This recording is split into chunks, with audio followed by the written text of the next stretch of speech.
안녕하세요. 사쇼가이gen입니다. 한 주 동안 고생 많으셨습니다. 진짜 되게 다사다난했던 이슈가 되게 많았죠. 실적 발표도 있었고, FOMC도 있었고, 미국 대선도 있었고, 그렇게 기다렸던 미국 대선이 이제 일단 끝난 상황입니다. 그래서 요번에 제가 장기 국채를 매입을 했습니다. 그래서 지금 포트폴리오 원래 이거 안 보여드리려고 그랬는데 어차피 한동안 그냥 여기서 그냥 계속 머물러 있을 것 같아서 오늘 여기다 그냥 락 걸라고 보여드리기로 했습니다.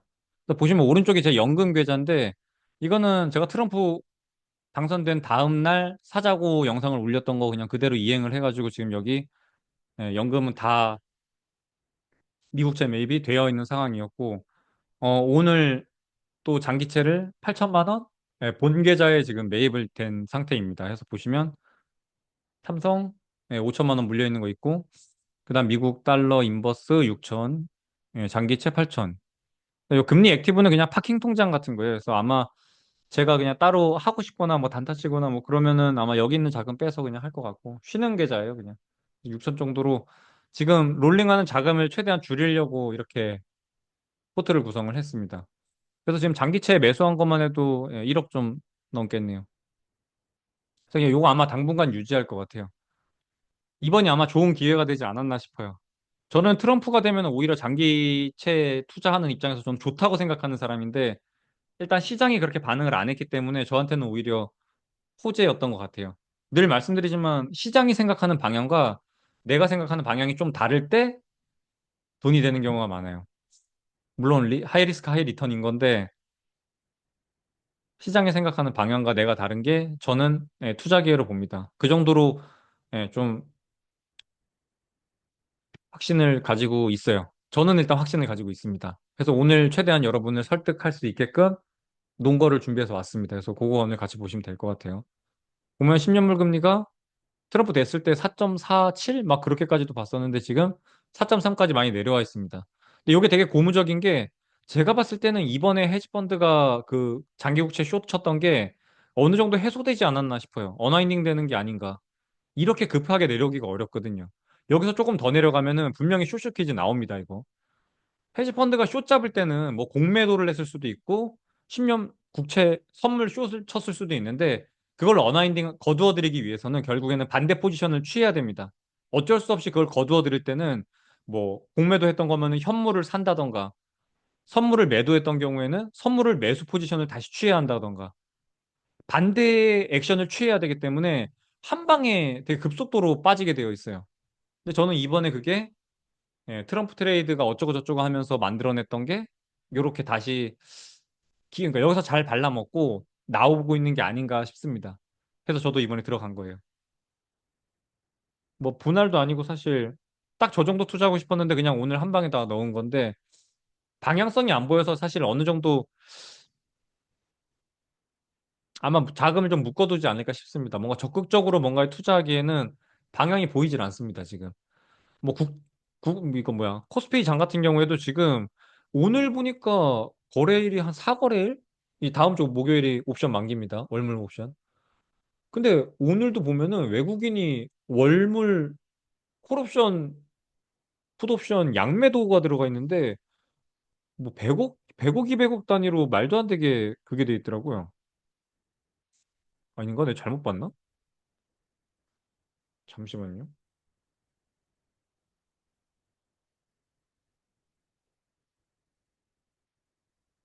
네, 맞네요. 콜옵션 100억 매도, 풋옵션 100억 매도. 프리미엄 단어가 있는데 이제 얼마 안 남았는데 거래일이 4일 남았는데 여기서 갑자기 양매도를 치니까 그러니까 사실 위아래로 가둔다는 얘기예요. 외국인은 보통 옵션은 산 거는 휴지 조각 되는 거 신경을 안 쓰는데 본인이 판 게 수익 나는 거는 철저히 좀 신경을 씁니다. 그건 안 매겨줘요. 그래서 제가 보기에는 위아래로 어느 정도 박스권으로 움직이지 않을까 싶습니다. 게다가 요즘 주도 섹터가 막 조선주, 국방, 전력 뭐 요런 데잖아요. 2차 전지 아니고 반도체 아니고 뭐 자동차 아니고 그러다 보니까 뭔가 이미 그런 트럼프 주들은 많이 올랐고 뭐 어디 할 데를 모르겠어요. 찾지를 못하겠습니다, 지금. 그래서 제가 좀 자금을 좀 묶어 놓으려는 거예요. 엔화도 보시면은 트럼프 됐을 때 갑자기 또 급등했다가 엔화 입장에서도 저는 트럼프가 빨리 금리 인하를 해줬으면 좋겠다 할 거거든요, 아마. 왜냐면 어차피 자기네는 금리 인상을 빨리 해가지고 간극을 좁히기가 어려운데 미국이 먼저 빨리 내려주면은 완전 땡큐죠. 그래서 제가 보기에는 요거는 저는 트럼프가 금리를 되게 빠르게 내릴 거라고 보고 있는 사람이기 때문에 엔화 쪽도 충분히 투자할 가치가 있다고 생각을 하고 있습니다. 2621은 안 돼요. 2621은 그냥 틀린 상품이에요. 틀린 상품. 그건 앉은 자리에서 그냥 환해지 비용만 그냥 따로 지불을 하고 있는 거란 말이에요. 도대체 환에서 얼마나 수익을 내려고 그 환해지 비용으로 4점, 이제 또 금리 인하했으니까 여전히 뭐 3개월물 4.65 정도 되는 것 같은데 1년에 4.5%를 왜 손실을 보면서 그걸 먹냐고요. 환에서 도대체 얼마나 수익을 내려고. 그거 되게 이상한 투자예요. 그러니까 틀린 투자야, 틀린 투자. 저 근데 그건 진짜 이해를 못 하겠어요. 그냥 그건 완전 틀린 상품이에요. 우리나라 사람들이 할 투자가 아닙니다. 아무튼 예, 트럼프로 다시 돌아와서 제가 왜 트럼프가 장기국채 좀 호재인지, 저는 장기국채 투자에 트럼프가 좋다고 생각하는 사람입니다. 크게는 트럼프가 만들어낼 예, 금리 인하. 그다음 두 번째는 분절화, 세계의 분절화를 시키면서 만들어낼 경기 하강. 이게 비교 우위라는 게 있습니다. 무역을 많이 할 때는 상대국과 나의 비교 우위에 있는 품목을 서로 거래하면서 시너지가 발생되는 효과가 있는데 현재 트럼프가 하고 있는 정책은 사실상 분절화예요. 단일화가 아니고 이렇게 예, 링크 만드는 게 아니라 분절화기 때문에 어떻게 보면 비효율적이게 되고 무역량도 많이 줄어들 겁니다. 그러는 것 자체가 사실 GDP에는 손실을 입을 수밖에 없어요. IMF에서 발표한 거 보면은 지금 트럼프가 하는 거 하면은 예, 한 1% 정도가 빠진다고 하네요. 미국의 1%포인트 정도가 내려간다라는 보고서를 봤습니다. 그래서 그런 거 자체가 사실 장기 부채 투자하는 입장에서는 좋죠. 근데 다만 인플레만 안 일어난다면. 근데 아직 시장에서는 트럼프가 되면 인플레가 될 거라는 그런 스토리가 되게 팽배하잖아요. 근데 제가 보기에는 그게 아니어서 저는 지금 투자를 하러 들어간 거고, 그거 한번 설득해 볼게요. 첫 번째는 이제 감세가 있는데, 제가 트럼프 당선되기 두 달 전쯤에 영상 올렸던 게 있어요. 트럼프는 인플레랑 상관이 없다. 뭐 그렇게 해서 올린 게 있는데, 보시면, 어, 감세의 혜택이 누가 되는가? 정부 재정 정책의 혜택을 누가 받는가가 되게 중요한데, 이거는 예를 하나 들어보겠습니다. 08년에 금융위기 왔을 때 Q2를 통해서 부양책을 했었죠. 근데 그 Q2를 진행할 때 혜택을 받던 게 누구인가가 되게 중요한데 이 당시에는 부동산의 그 MBS 채권이 부러진 부분이 있었죠. CDO, CMO 막 그런 거 다 터져 나가면서 그런 부분에 대해서 담보물을 보상해주기 위해서 그러니까 장기 금리를 끌어내리기 위해서 MBS를 채권을 매입해 줬어요. 장기 국채를 매입하고 장기 금리를 끌어내리기 위해서 그러면서 혜택을 누가 받는가? 당연히 채권을 많이 들고 있던 금융기관, 뭐 은행들, 그냥 뭐 자산 투자 요런 데를 통해서 이제 자산이 뭐 낙수 효과를 보려고 그렇게 했는지는 모르겠는데 기업체들 쪽으로 돈이 많이 들어갔습니다. 이 당시에 부양책은. 그러다 보니까 인플레이션이 안 왔고 20년에는 왜 인플레이션이 왔냐면 보건이기 때문에 금융위기가 왔고 모든 경제 활동이 셧다운돼서 그냥 마비가 되다 보니까 어쩔 수 없이 국민들한테 직접적으로 체크를 넣어줬죠. 이 수표를 그냥 꽂아줬던 거고 모든 국민한테 넣어주는 방법을 취했을 때는 인플레가 왔어요. 08년에도 QE를 했고 20년에도 QE를 했고 사실 08년에 했던 QE는 그러니까 QE라는 게 없다가 있었기 때문에 훨씬 충격이 더했을 텐데도 불구하고 인플레가 안 왔단 말이에요. 그 차이가 그 대상이 누구인가 혜택을 받는 저는 그게 되게 중요하다고 보는데 지금의 뭔가 트럼프가 하는 감세 정책은 사실 뭐 소득세 감면이라던가 뭐 기업들의 법인세 감면 기업들의 법인세 감면도 사실 제가 보기에는 08년도에 그 돈뿌리기와 되게 비슷한 형태라고 저는 보고 있는 거예요. 왜냐면 이게 뭐 소득세 감세 같은 경우에도 이미 우리나라도 보면은 소득세 안 내는 사람들이 엄청 많죠. 일용직 분들이라던가. 어느 정도 수입 이하의 분들은 사실 소득세를 내지 않습니다. 우리나라 같은 경우에는. 그래서 그런 소득세를 뭐 낸다고 해도 엄청 적게 내고 있죠. 우리나라는 뭐야, 고소득자가 진짜 세율 미쳤잖아요. 그러니까 그런 것처럼 감세를 해주면 이미 세금을 많이 안 내던 사람들한테는 혜택이 안 가요. 누구? 저소득층들. 저소득층은 어쩔 수 없이 죄송합니다. 감기 때문에 소득세 감면 혜택이 많이 안 갈 수밖에 없어요. 아무래도 고소득자들한테 소득세 감면이 더 유효하겠죠. 그러니까 그런 부분에 있어서 지금 트럼프가 한다는 감세 정책 자체가 기업들 위주로 가고, 뭐 IRA 법안도 그렇고 칩스 뭐 반도체 지원법도 그렇고 다 기업 쪽에다 돈을 꽂아주는 방식을 취하고 있기 때문에 저는 감세 자체가 인플레이션을 일으킬 거라고 보진 않습니다. 08년 때와 더 유사한 상황이기 때문에. 그또 하나는 트럼프가 지금 막 트럼프 정책을 다 하면은 뭐 7조 달러 정도의 부채가 뭐 발생된다 뭐 이런 얘기를 하는데 채권 발행이 그렇게 녹록치가 않습니다. 어디서 돈을 땡겨 와야 되는데 최근에 옐런이 발행했던 거는 그나마 이 영내포에 쌓여있던 2조 4천억을 땡겨온 겁니다. 보시면 단기부채 엄청 발행해가지고 땡겨온 거죠. 2조 4천억 그거 땡겨오는 것도 이렇게 힘들었는데 트럼프가 뭐 7조 뭐 이런 얘기하고 있는데 쉽지 않습니다. 지금 지급준비금이 얼마 꽂혀 있어요? 한 3조 4천억? 예, 그 정도 3조 2천억 그렇게 꽂혀 있죠. 없어요. 시중에 돈이. MMF 자금에서 재무부로 땡겨온다? 그럼 금리 다 튀면서 난리가 날 텐데. 그럴 수가 없습니다. 제가 보기에는 실제로 공약은 그렇게 했지만 실제로 할 때는 그렇게 자금을 조달할 시장 자체가 없습니다. 어떻게 보면 단기 금리는 내려가지고 이 뭐야 달러 약세를 만들어내야 되는데 제가 이전 영상에서 말씀드렸다시피 강달러를 가면서 관세 장벽을 쌓아봐야 아무런 효과가 없습니다. 어차피 신흥국들의 통화 평가절하가 일어나게 되면은 그것만으로도 이미 세금 더 부과된 부분을 상쇄시킬 수가 있단 말이에요. 중국이 특히나 그랬었죠. 6위안에 있던 거를 7위안으로 어거지로 끌어올려서 위안화 평가 절하를 통해서 1차 무역 전쟁에서 승리를 했단 말이에요. 그거와 똑같이 제가 봤을 때는 아무튼 그렇게 많은 국채 발행량을 찍어내기에는 받아줄 곳이 없다. 최근에 옐런이 찍어낸 거는 옐런도 페드 장관을 한 5년 정도 역임을 했기 때문에 이걸 알았던 거예요. 영내포 자금을 땡겨올 수 있는 방법을. 사실 옐런은 천재죠, 천재.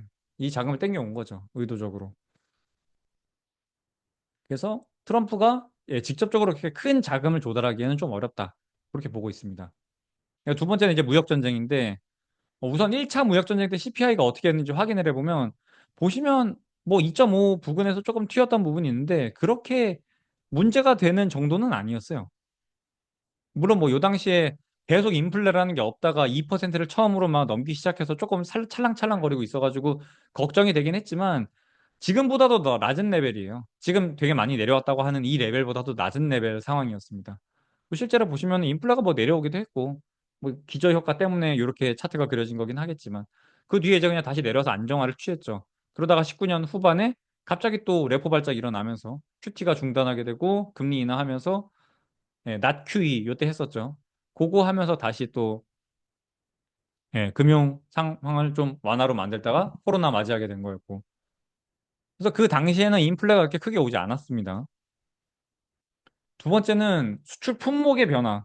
그 당시에 중국은 보시면 중국이 미국으로 수출을 했던 게, 그러니까 미국이 총 수입에서 중국이 차지했던 비율이 이 당시에 22% 정도 됐었는데 그게 지금 계속 축소가 되면서 보시다시피 23년 말에는 14%까지 내려왔습니다. 7%포인트, 8%포인트 정도로 거의 반토막이 난 거예요. 그러니까 미국이 중국한테 의존도가 굉장히 줄어들었다고요. 그래서 지금 뭐 관세를 쌓는다고 해도 중국 제품들이 물건 가격에 반영돼 가지고 크게 올라가기에는 조금 어려운 부분이 있습니다. 그 두 번째는 중국이 수출하는 수출품들의 품목인데 보시면 태양전지, 태양광, 배터리, 전기차 요 부분이 엄청 성장을 했어요. 보시면 최근에 코로나 이후에. 그래서 우리가 알던 것처럼 옛날에 뭐 소비재만 엄청 싸게 만들어가지고 전 세계로 디플레를 수출하던 그런 중국이 아닙니다. 뭐 아시다시피 AI 뭐야, 이 특허 관련돼가지고도 막 1위고 막 이러잖아요.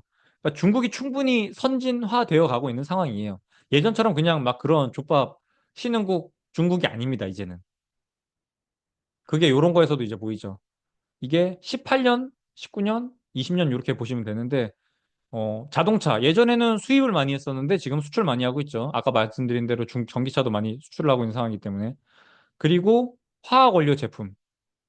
예전에는 수입을 엄청 했었는데 코로나 이후에 이제는 수출을 하는 국가가 되었습니다.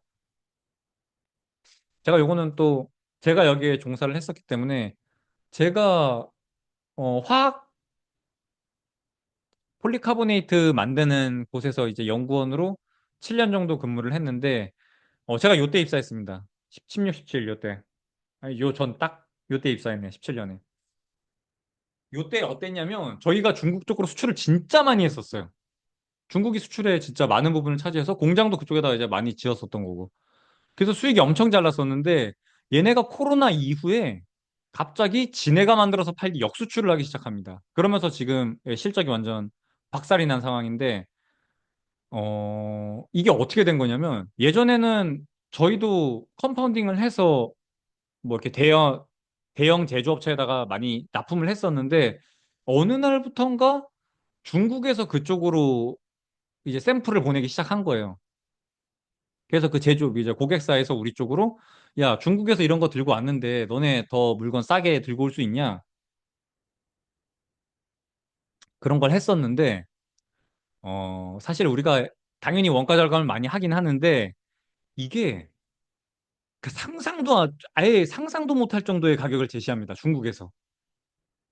막 30%, 40% 싸게 들고 와. 이게 말이 안 되는 거거든요. 그러면서 실적이 개박살난 부분이 있습니다. 최근에 예? 화학회사들 보면 실적 안 좋은 거 많잖아요. 심지어 LG화학은 컴파운드 부문 떼서 버리려고 그러고 있죠, 지금. 그것도 어디 있어? 예, 롯데케미칼도 지금 4천억, 5천억 적자 났죠.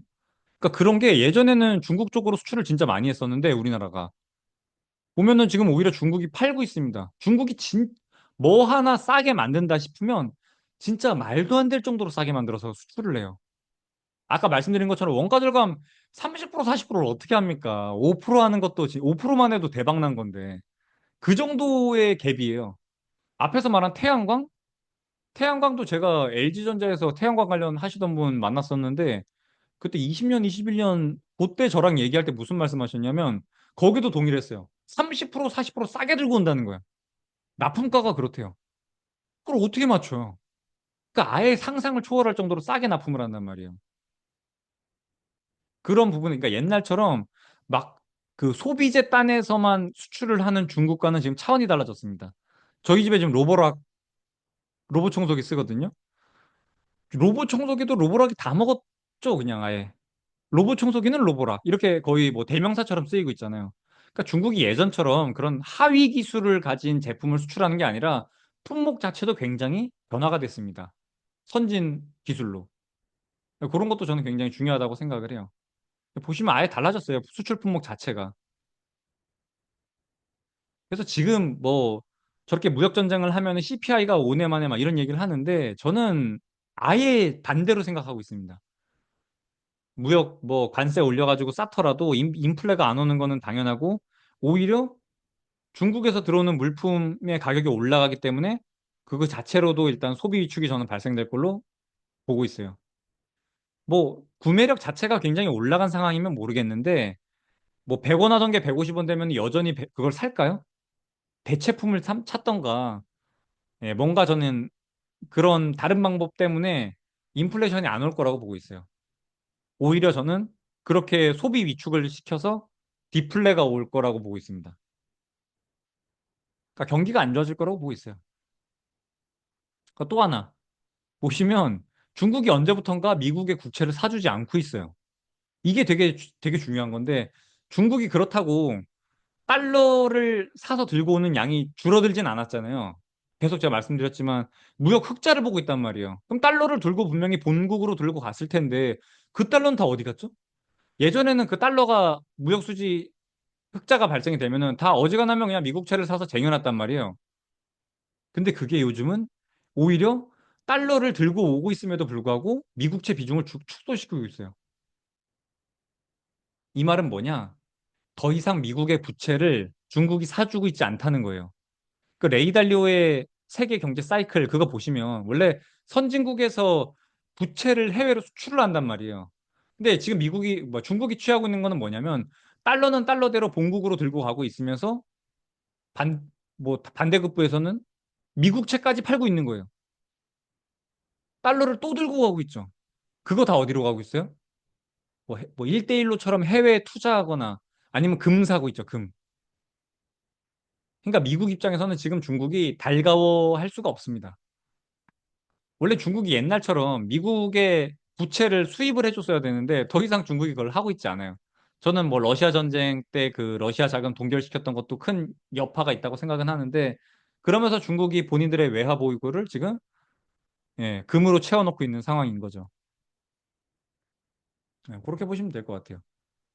그래서 제가 봤을 때는 중국한테 아무리 무역 장벽을 쌓아도 인플레가 발생될 것 같지는 않습니다. 그 또 하나는 뭐 이거 그거 아무리 쌓아도 이 1차 무역 전쟁에서 위안화를 평가절하시키면서 다 상쇄시켰던 부분이 있기 때문에 이번에도 동일하게 강달러를 가져가면은 그 효과가 상쇄될 거예요. 그렇기 때문에 트럼프는 어쩔 수 없이 무조건 약달러를 가져가야 된다. 근데 약달러를 가져가기에는 지금 유럽의 상황이 녹록지가 않습니다. 약달러를 하려면은 유럽보다 먼저 금리를 인하시켜야 약달러가 되는데 지금 보시면 유럽이 GDP 상황이 좋지가 않아요. 완전 다 빠그라져 있는 상황이기 때문에 독일, 프랑스, 영국 다 지금 박살나 있는 상황입니다. 그래서 오히려 금리 인하의 명분은 유럽 쪽이 훨씬 많이 가지고 있습니다. 달러 인덱스의 65% 정도가 유럽의 통화와 연동이 되어 있기 때문에 지금 유럽의 경제 상황이 이런 상황에서는 유럽이 먼저 금리 인하를 할 거란 말이에요.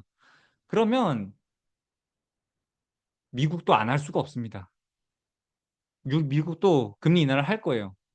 그럼 금리 인하 보시면 오히려 US는 GDP 지금 너무 좋죠.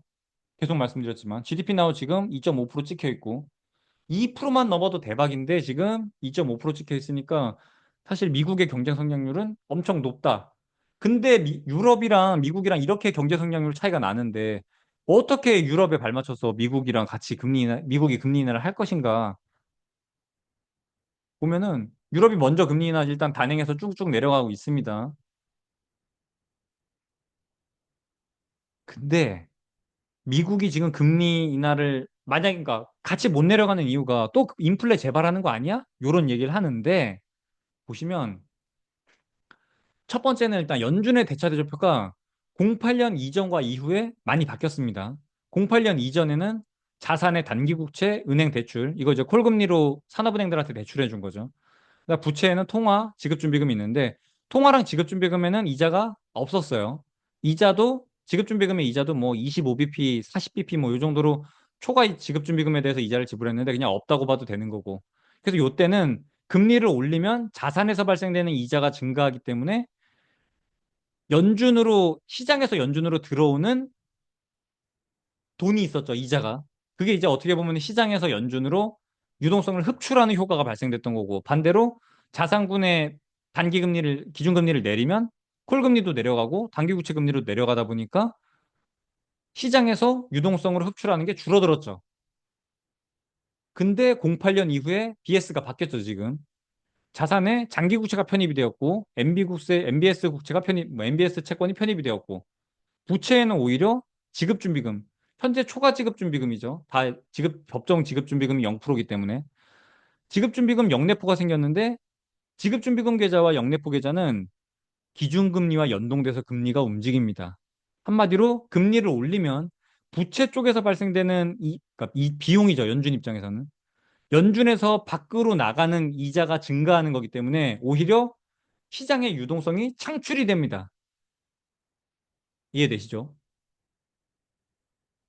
기준금리를 올리면 자산군에 있는 채권들은 쿠폰금리로 고정금리인데 기준금리가 올라가면 부채에서 발생되는 비용 이자가 늘어납니다. 그 말인즉 연준에서 시중은행으로 흘러들어가는 자금이 늘어납니다.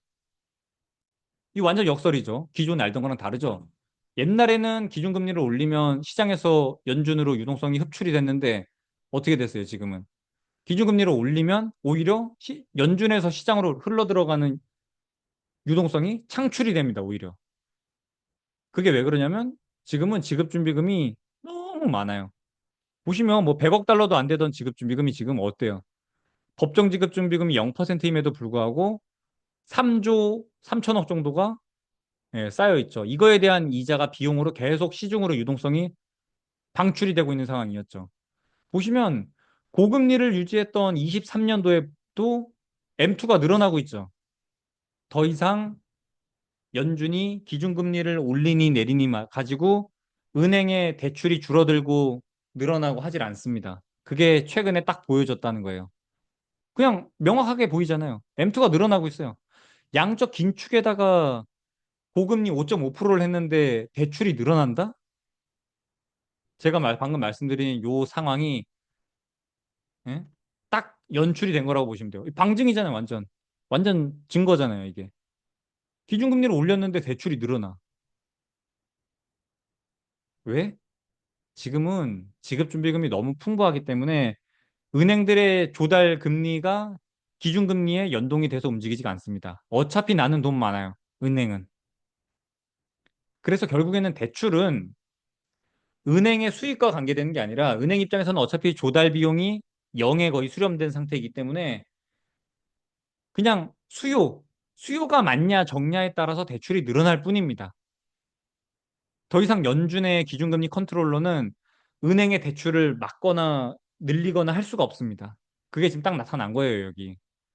그래서 제가 봤을 때는 기준금리 인하가 전혀 허무맹랑하지 않다. 기준금리를 내려도 인플레가 발생되지 않는다. 그렇게 보고 있습니다. 이건 뭐 얘가 영상 몇 번째 지금 제가 동일한 내용으로 설명드리고 있는데 최근에 새로 오신 분들이 많으니까 그 얘기를 좀 드리려고 추가한 거라고 보시면 돼요. 기준금리를 늘린다고 뭐 유동성이 늘어난다. 전혀 그런 상황이 아닙니다. 기준금리가 높은 상황에서도 대출이 이렇게까지 잘 발생이 되었다고 보시면 돼요. 은행 대출, 빨간색이죠. 은행 대출. 대출 뭐 계속 늘고 있어요. YY로 찍어도 양에 있죠. 플러스 쪽에.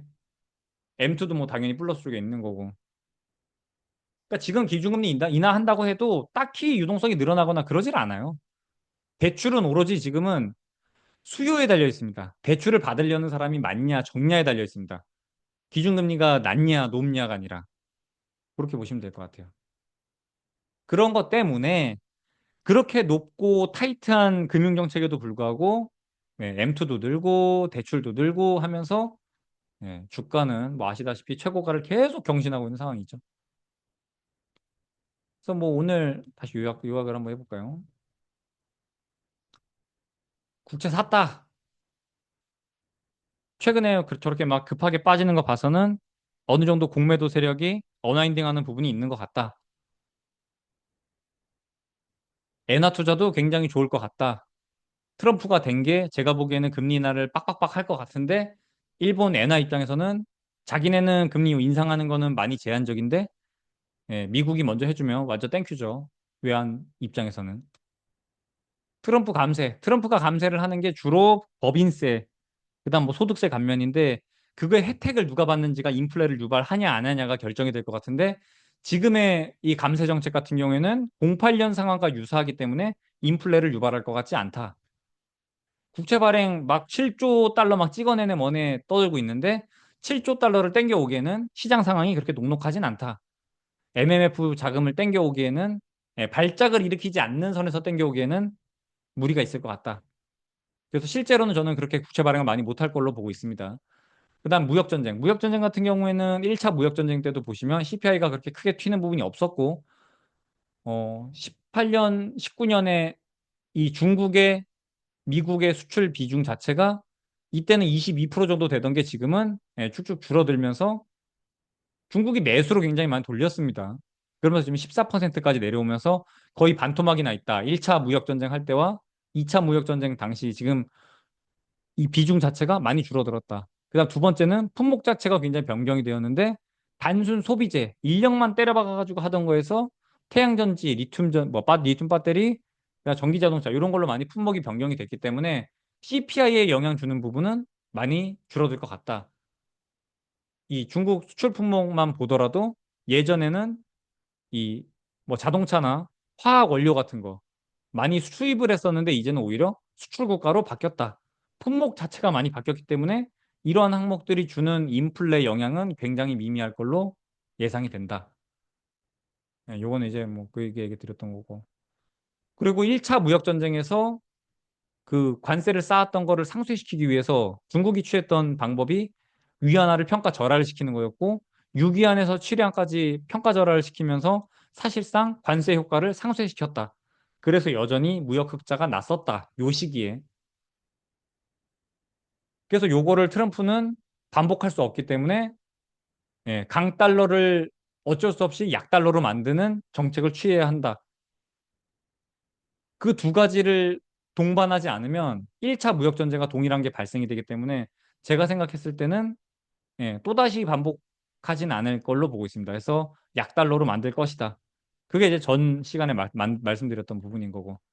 보시면 약달러를 하려면 유럽이 도와줘야 되는데 유럽이 그럴 수가 없다. 이미 유럽은 GDP가 다 개박살난 상황이고 아직도 US는 GDP가 되게 높은 상황인데 유럽이 지금 먼저 내려오고 있죠. 아무래도 경제가 안 좋다 보니까. 이러면 다시 한번 강달러가 유발될 수 있는데 저는 미국이 여기에 발맞춰서 어거지로라도 금리를 인하할 걸로 보고 있습니다. 그럼 금리 인하하면 인플레 오는 거 아니냐라고 말씀하실 수 있는데 이미 연준의 대차대표가 굉장히 많이 변했고 지급준비금이 풍부하다 보니 은행의 수익 구조에서 조달 비용이 많이 줄어들었다. 그래서 금리 인하를 하고 말고와 자시고 전혀 상관없이 금리를 높게 했을 때도 대출은 늘고 있었고 YY로 보더라도 지금 이렇게 밖으로 나가고 있죠. M2도 많이 늘었죠. 보시면 대출이 늘다 보니까 이러한 효과 때문에 금리 인하를 하더라도 뭐 딱히 대출이 늘거나 할 것 같진 않다. 그래서 이 금리 인하하는 게 가능하다라는 게 제 의견입니다. 그래서 오늘 뭐 요약하면 뭐 이렇게 될 것 같고 일단 저도 미국채 투자가 끝난 상황이기 때문에 지금 제가 뭐 단기로 롤링하는 자금을 추가로 때려박을 것 같진 않습니다. 어떻게 보면 제 입장에서는 제 포트폴리오에 지금 있는 게 약 달러에 베팅하는 게 절반 정도 되죠. 1억 4천 정도 되니까. 지금 달러 인버스에 박은 거잖아요. 6천도. 그다음 장기 국채 지금 매수되어 있는 상황이고. 그래서 요 정도 비중이면 충분히 괜찮을 것 같습니다. 마침 또 시장이 막 트럼프 트레이드가 막 인플레 유발 하네 뭐네 하면서 장기 금리가 많이 뛰어서 좋은 매수 타이밍이었던 것 같아요. 그래서 지금은 이렇게 국채 투자가 끝났습니다. 한 방에. 그래서 여러분이 제가 제시한 놓은 거에 대해서 뭔가 반론이 있거나 하면은 제시해 주세요. 다음 영상에서 한번 같이 이야기 나눠보면 좋을 것 같습니다. 감사합니다. 빠잉.